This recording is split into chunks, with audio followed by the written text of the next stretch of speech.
I'm Paula Hammond, and I'm going to introduce our next speaker. Our next speaker is Sanjiv Gambhir, and he is actually a fascinating example of the combination of science and medicine. He holds a PhD in biomathematics, but is also a medical doctor, having participated in the medical scientist training program. And he is now an endowed professor at Stanford. In fact, holds the Virginia and D.K. Ludwig Professor for Clinical Investigation and Cancer Research at Stanford University. He also is affiliated with several other departments there, including the Materials Science and Engineering Department. He's the head of Nuclear Medicine Division and the Department of Bioengineering. And he is the director of the Molecular Imaging Program at Stanford. Now, Sanjiv has actually accomplished a great deal in his career, having dedicated 15 years to molecular imaging in cancer research. And he's won several awards for this. He's a member of the Institute of Medicine. He won the Tesla Medal, which was presented by the United Kingdom Royal College of Radiologists. And he also holds the Aunt Minnie Award, which is an award given for the most influential radiology researcher. And he's also won several other additional awards which represent the work and dedication that he's put forward in the field of cancer research. He's going to talk to us about how molecular imaging can help us both in diagnosis and in understanding cancer. So I'd like to turn the microphone over to Sam Gambhir.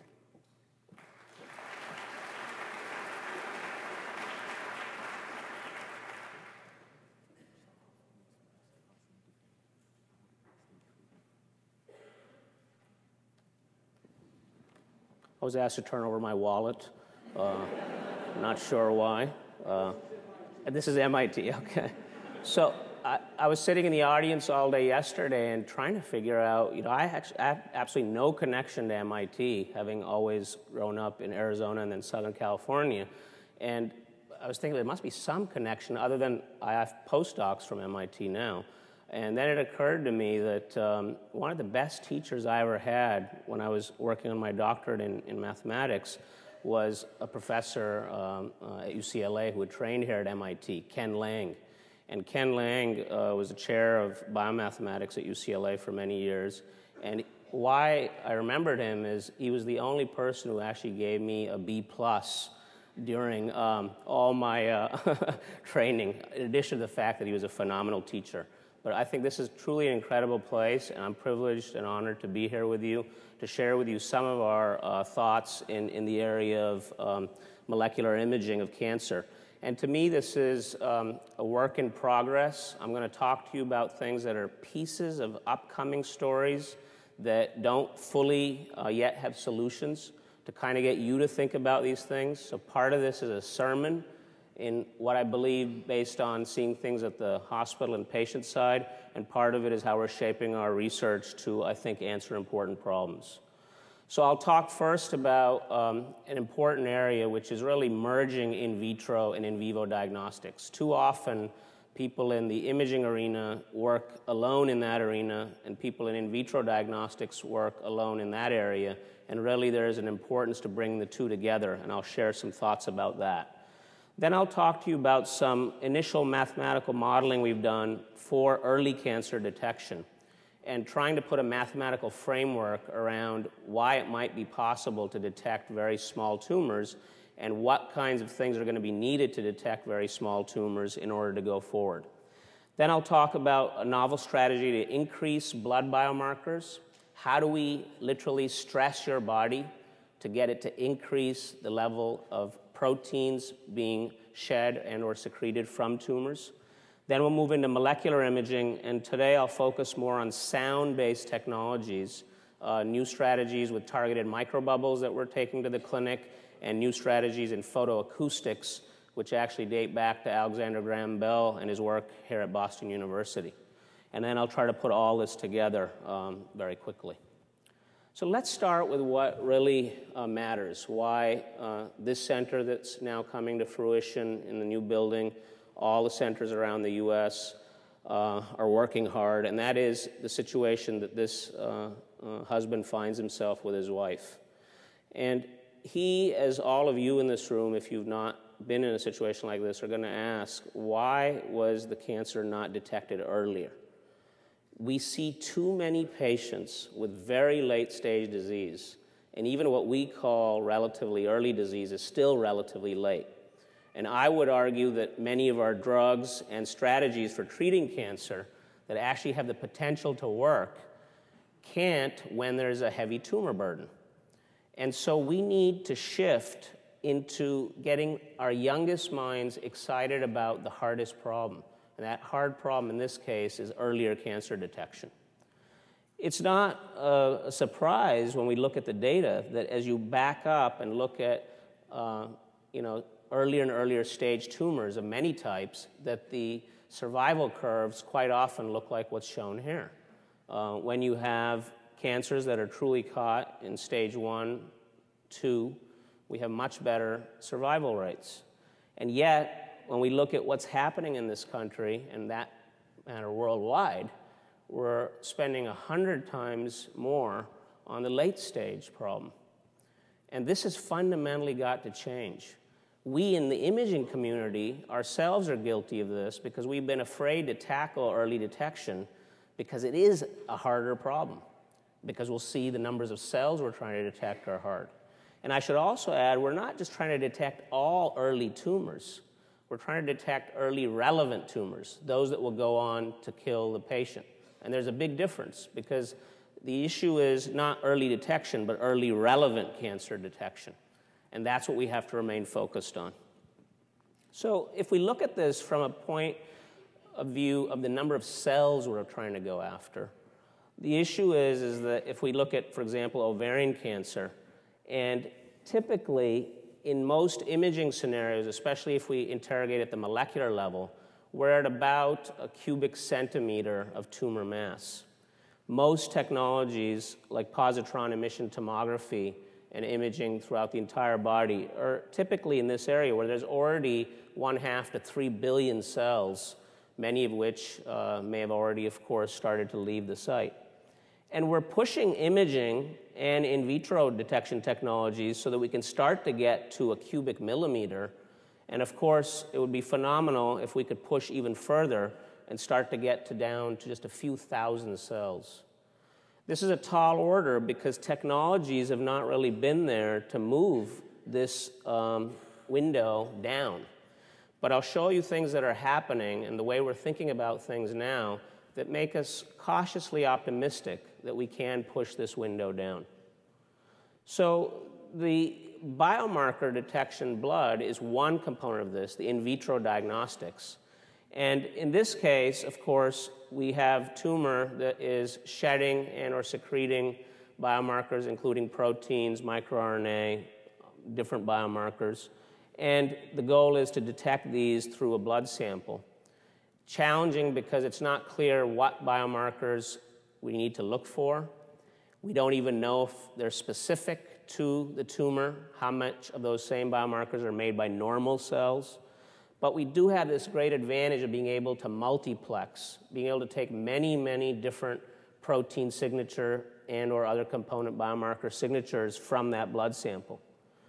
The counter to this, then, is that in molecular imaging, we are looking to go into the body and put in what will be an imaging agent that will home in on the tumor. So now the imaging agent goes in and, of course, interacts with and binds to the tumor. So they're quite similar but different in execution. In one case, you have biomarkers that end up in the blood. In another case, you have biomarkers that you want to stay at the tumor site, at the tumor tissue, so that your imaging agent can go detect the location of the tumor. So we've started to put a mathematical framework around this by modeling, and oddly enough, it's never really been modeled, by looking at what normal cells will be doing in terms of shedding biomarkers, what tumor cells will be doing in terms of shedding biomarkers, starting to build simple mathematical models that help us understand, based on what fraction of biomarkers enter the blood, what really is the probability of being able to detect a tumor of a certain size from a simple blood-based assay. Now, there's many assumptions in this, but the models give us a framework to start testing what variables we have to begin to understand. what variables, in fact, are not known to us that will then guide future experimentation.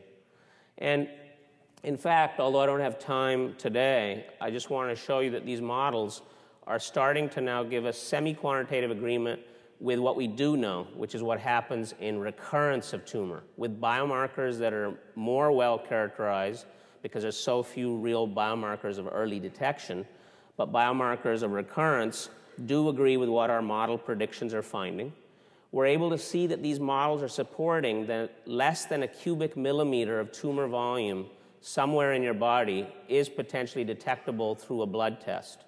So it's not an unrealistic problem, and it's not that a cubic centimeter of tumor has to exist. A cubic millimeter, and in some cases, even 0.1 cubic millimeters of tumor can be detected under optimal conditions. And one of the key optimal conditions, as you might suspect, is the specificity of that biomarker, that the normal cells are not making hardly any, if any, of the same protein that the tumor is making. And of course, if we can develop blood assays and have biomarkers that are extremely specific and are only being shed by the tumor, then we can potentially even push the boundaries of detection to lower levels. And we even are using that to guide our technology development, as I'll show you, about new generations of assays that can detect lower and lower levels of blood proteins. So these modeling results, although depicted here qualitatively, are covered in that paper, are very important because they put a mathematical framework around the problem. They tell us that the problem of early detection is approachable, what tumor sizes are likely to be possible to detect, and therefore give us confidence that we can actually potentially make this work from the in vitro side. Now, one of the things the modeling led us to was this concept of how do we get tumors to shed biomarkers faster without having to wait for the tumor to grow.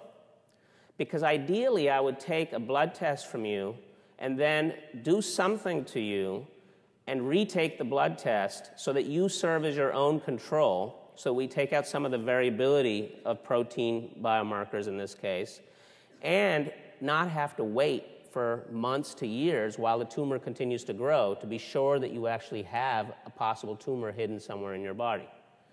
And one of the things that we've been able to do is literally show that by yelling at someone, we can cause their blood biomarkers to go up.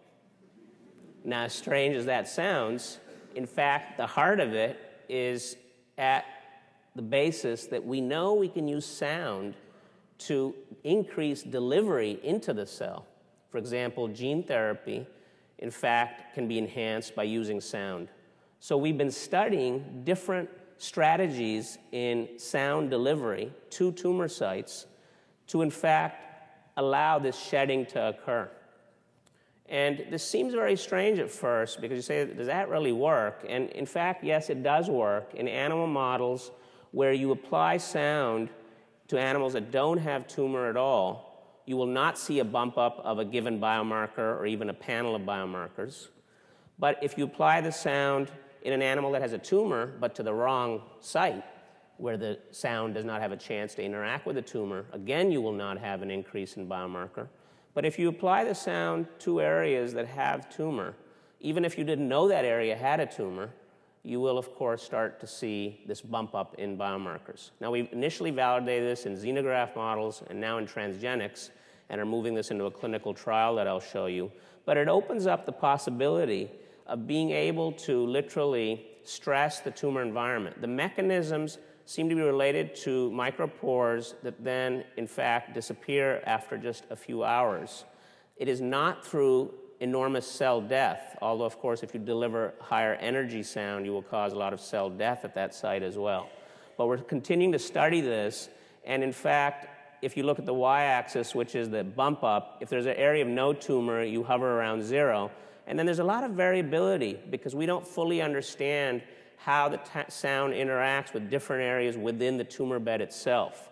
But we're starting to get a good handle on this, enough now so that we've been able to reproduce this across multiple biomarkers and multiple tumor models, and in fact have a way of moving it into a clinical trial.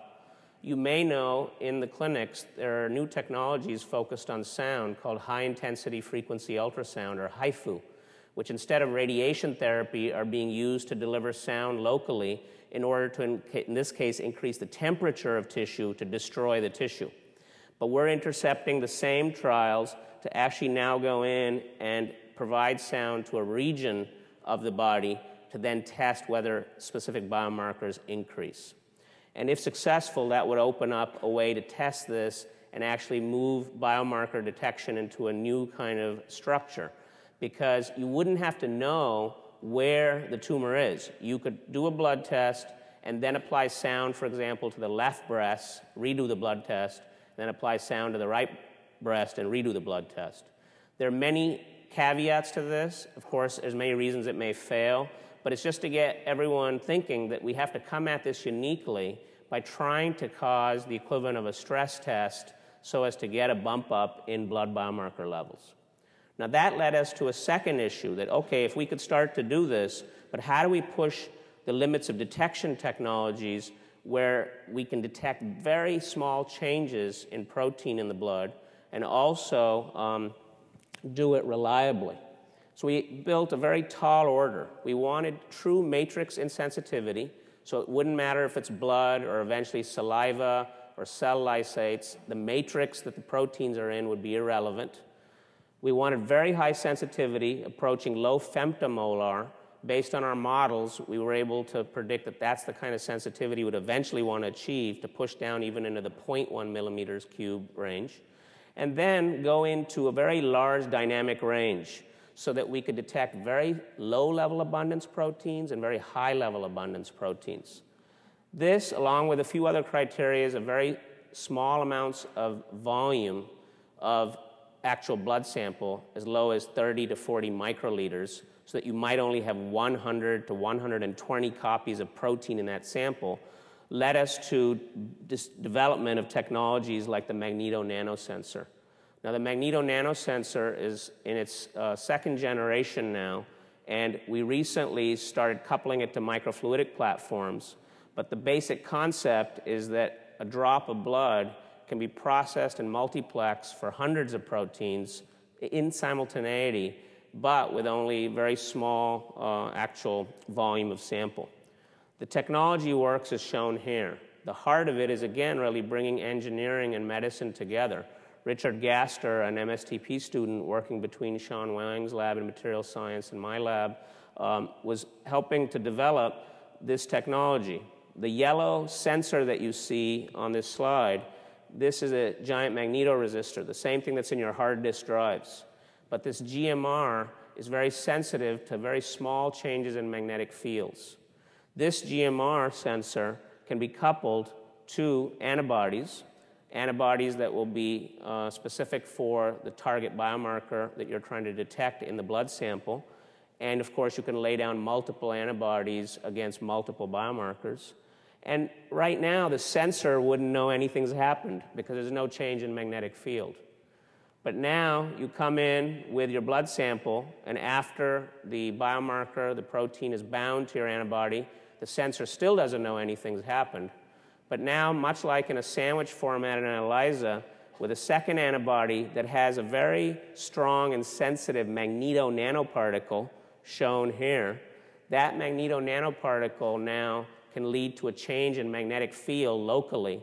And the distance between this particle and the GMR controls, in fact, that sensitive change that will lead to a voltage difference in the system with the GMR.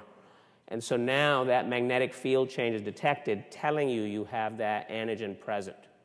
Now, simple in concept, but to build a reliable chip like this that can be mass-produced, multiplexed, has taken us a while, and in fact now is working.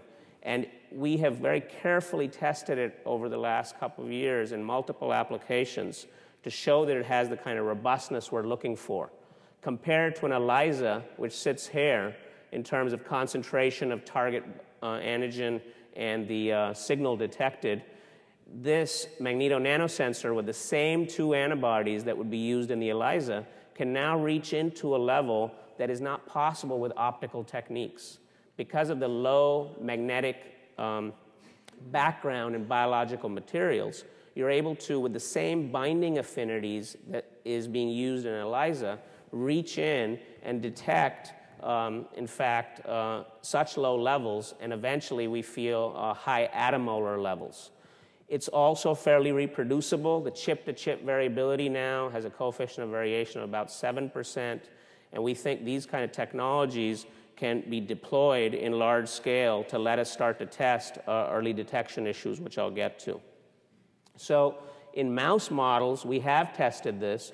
Richard was able to take mouse models in which we have as one target biomarker CEA, carcinoembryonic antigen, but also EpCAM and VEGF. Here's one mouse in which, as the tumor grows, the amount of CEA detectable in the blood from 20 microliters of blood is increasing. The same is occurring in another mouse, a third mouse, fourth mouse, fifth mouse. If you had tried to do this with an ELISA, with an optical-based detection, you would have read nothing because these are below the detection limits. So these extremely small amounts of biomarker in blood are now being picked up and can be detected. And of course, if the biomarker is not increasing proportionately, for example, in blood, you also know that. It's not to say that this can solve the issue of what biomarker to look for, but once you know what biomarker panels you want to look for, you're able to get very reproducible, very sensitive detection using the magneto nanosensor technology. Now, this has taken us time to scale up because, in fact, we have to make all the antibodies be able to be spotted very precisely. And this is now the robotic spotting system that's been set up to produce thousands of chips, which is now being done at Stanford. And this particular system lets us go into the magneto nanosensor platform and with preloaded antibodies go through and then lay down spot by spot antibodies for the initial antibody pair that it takes to do the ELISA equivalent detection on the magneto nano platform. So this now is being deployed in ovarian cancer trials where we have information from patients for the last 10 years where the patients were screened actually with mammography and blood was collected yearly over a decade. And working with the Fred Hutch Cancer Center, we have a series of biomarkers that we're testing as part of the ovarian spore at the Hutch and Stanford and also part of our nanotechnology center to start to look to see what the lead time is, where a couple of biomarkers that are detected in ovarian cancer earlier, but because we haven't had the ability to look, because these samples are so precious, have the ability to look even earlier than what we can currently detect them, which is just 6 months or so of lead time, to see if we can detect them a couple of years ahead of the clinical diagnosis of ovarian cancer. They're also being deployed in prostate cancer. It's too early to tell because we've had to scale these up, but the hope is because of their ultra sensitivity and access to very precious samples where volume and low volume is key, that we'll be able to get results that hopefully show that these kind of biomarkers are useful. Now, we're not counting on blood protein biomarkers alone because we know there's risk in that. It could be that there's not enough specificity in those biomarkers. The models are telling us that they may not be present in sufficient quantities in blood, even as the tumors get large enough because of the biomarker secretion rate. So this is where imaging forms a parallel approach, and maybe the two together actually can succeed. Imaging, as you know, has been moving rapidly from purely anatomical to more biologic, with newer approaches that are letting us image at the molecular level, but with greater sensitivity and greater spatial resolution. Dr. Weisslieder, who's here, has been pioneering efforts here in the Boston area, several other groups in the Boston area, several groups around the country to really push molecular imaging to new boundaries and new spatial resolution limits. Although the workhorse of imaging are things like positron emission tomography with molecules like fluorodeoxyglucose, we've always not felt that these technologies could move easily into early detection, because even if they had high enough sensitivity and specificity for larger tumors, let's say 6 to 10 millimeters, getting enough sensitivity and specificity for very small tumors is difficult because of the spatial resolution of these technologies. It's just not possible to see few enough cells, even if the cells accumulate a lot of the imaging agent that you inject intravenously. So a typical PET scan, when it sees foci like you see here in the mediastinum, these are still billions of cells that have accumulated the imaging agent. So we need to fundamentally move towards newer technologies that can reach into the thousands of cells, and that's something that we and others are trying to push for. And so several ways of doing that. The imaging agent itself can be a small molecule. It can be an engineered antibody, in this case a mini-body that has rapid clearance from the bloodstream so that the background clears, or even nanoparticles like this carbon single-wall nanotube. And the signaling system, shown in red, the walkie-talkie for the imaging agent, can be, of course, all parts of the physical spectrum. Today I'll focus predominantly on sound and a little bit on light to show you how it's able to change some of the dynamics of what we can detect in a living subject. Let's start with ultrasound, because it really has a lot of potential. Just like we are using it to modulate the tumor bed to release biomarkers, it can also be used to image the tumor bed. Although we're familiar with ultrasound in use, for example, at looking at the fetus, as shown here, the key is that it can become a more molecular tool. And because it's so simple, there's no ionizing radiation, it's already deployed worldwide, we can easily come to technologies like this. And so we've developed microbubbles to be able to do this. These microbubbles are, in fact, with lipid shells or protein shells, and antibodies and peptides are being used to be able to, in fact, target these microbubbles. These bubbles oscillate in an acoustic field so that as you apply ultrasound and you yell at the bubbles, they yell back at you. And in fact, if you were to watch bubbles in blood vessels, they would move, and as they're targeted to vascular endothelial receptors, they would bind to those receptors. What this allows you to do is to reach in, and at least where neovascularization is occurring, come down and detect very small tumor sizes. You can also zap and destroy the ultrasound bubbles by sound, in fact, getting rid of the bubbles themselves. So these technologies have been used, and we've been looking at these using intravital microscopy. You might be able to see bubbles actually moving down vessels. They're the shadows. We can watch as they bind. And in fact, we've been able to develop bubbles that can bind to vascular endothelial receptors like VEGF receptor and integrin family receptors, and have several of these now in progress. These are now being moved into clinical trials. One with perfluorobutane as part of our ovarian spore with the Fred Hutch is now going in ovarian cancer. And we, based on animal models and issues of understanding the amount of receptor, can detect, we feel, right at around 1 millimeter tumor burden. And to end my talks here, the other area that we're looking at is photoacoustics, because bubbles cannot leave the vasculature. If you have cancer-specific targets that are not in blood vessels but are extravascular, ultrasound cannot be used. So we've been building strategies to look at light as an input source and photoacoustics, so where light goes in, heats up an imaging agent infinitesimally, and that leads to sound production. So light in, sound out. And now an imaging agent becomes one that's a good absorber of light, something that's very dark and absorbs light well. And in fact, the photoacoustic images we're getting show us that we can reach to below millimeter type spatial resolutions and start to detect tens of thousands of cells that express, for example, a cell surface receptor. Using newer technologies and capacitive micromachined ultrasound, we've built transducers that do a very good job in listening and can listen to these particular signals from within the body. And these are now moving into the clinic with a transrectal probe in which CMUT arrays are being put in, and imaging agents that range from different absorbers will go in to, in fact, be able to detect low tumor burdens below 1 millimeter in size. And these are not just nanoparticles, but they also include small imaging agents. So it's an exciting time. I'll end there by saying that there's a lot of things that are brought together, both in vitro and in vivo diagnostics. I've shown and just highlighted a few of them. Each one is a long story in itself, but I think we have to focus our efforts into early detection. It's a hard problem. but if all of us put our minds together to do it, I think it's a solvable problem. Thank you very much.